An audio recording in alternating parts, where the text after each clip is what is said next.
Doutora Simone, muito obrigada pela sua participação no nosso programa. Seja muito bem-vinda. Obrigada, eu que agradeço a oportunidade. Doutora Simone, nós vamos falar sobre crimes cibernéticos. E a gente sabe que hoje em dia a internet é muito utilizada por várias finalidades. E uma delas, o crime cibernético. Como isso acontece? O mundo mudou muito, né? Na história da humanidade nunca se desenvolveu tão rapidamente em tão pouco tempo.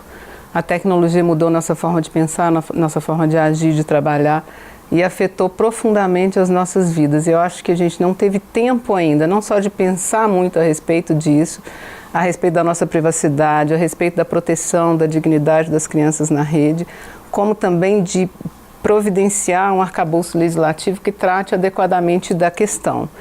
E a realidade é que o crime cibernético, tanto propriamente dito, que é aquele crime praticado contra a segurança da rede, a invasão de sistema, quanto aqueles crimes mais antigos, que não são propriamente crimes cibernéticos, são crimes tradicionais que migraram para a rede, eles vêm crescendo assustadoramente. E entre eles, especialmente, a produção e a distribuição de material de exploração sexual infantil de crianças pela internet.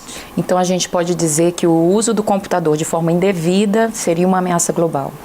É uma ameaça global, especialmente no que diz respeito à dificuldade de investigação e de punição dos culpados, que se valem exatamente do fato dos crimes terem tomado essa natureza transnacional, deles não terem mais fronteiras, das próprias autoridades policiais terem dúvidas com relação a quem investiga o quê e onde efetivamente o culpado será processado e punido. Isso, a impunidade, ela por si só, por essa transnacionalização, ela já fica fortalecida. E também o fato de o criminoso hoje em dia não precisar se expor, ou seja, ele pratica esses crimes na segurança da sua residência, sem que ninguém o veja. E mais, né, normalmente esse tipo de criminoso ele tem um conhecimento tecnológico avançado que faz com que ele consiga apagar, ou pelo menos, vamos dizer assim, eliminar em parte os rastros que levariam à sua identificação. Aí a gente tem a Lei 12.737, que é conhecida como a Lei Carolina Dickmann, né? E como a gente, para falar sobre ela, em relação que ela veio mudar o velho Código Penal, e aí falar sobre ela hoje em dia, a senhora poderia falar um pouquinho sobre isso? Na verdade, a lei, ela tipificou uma conduta, né? Ela não é suficiente a abordar, vamos dizer assim, todos os tipos, é até difícil que seja, mas todo tipo de criminalidade que venha a ser desenvolvido, não só contra os sistemas informatizados ou contra as redes de computadores, mas também com relação àquela criminalidade tradicional, né, que eu disse que já migrou para a rede, mas é um começo. O Brasil, no que diz respeito ao arcabouço legislativo de proteção de crianças contra crimes pela internet, ele até, vamos dizer assim, dos países que têm uma melhor legislação a respeito.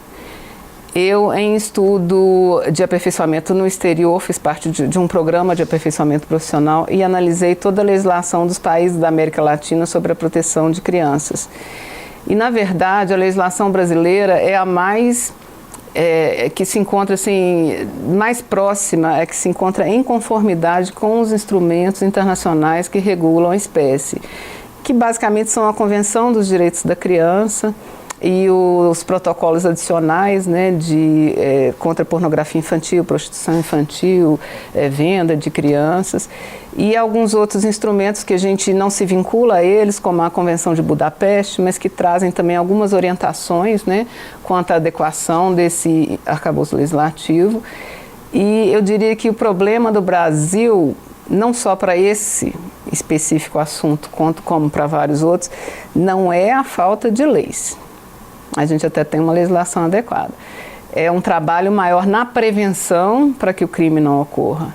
Na investigação, porque as autoridades policiais, tanto Polícia Federal, Polícia Civil, quem desenvolve a investigação, eles não estão adequadamente equipadas para enfrentar esse tipo de criminoso, com a natural burocracia da máquina administrativa.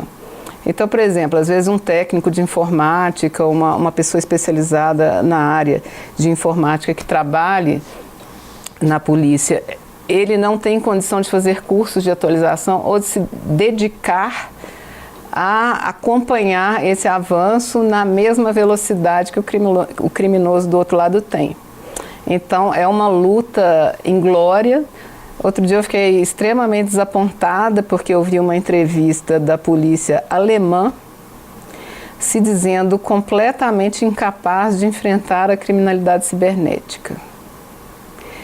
Se a polícia alemã já se declarou incapaz, eu fico imaginando assim, em que nível estaria a polícia brasileira com as dificuldades que a gente tem num momento de crise financeira, orçamentária, de cortes, enfim.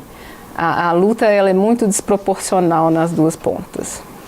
Nós vamos para um breve intervalo. Justiça para Todos vai para um rápido intervalo. Não saia daí.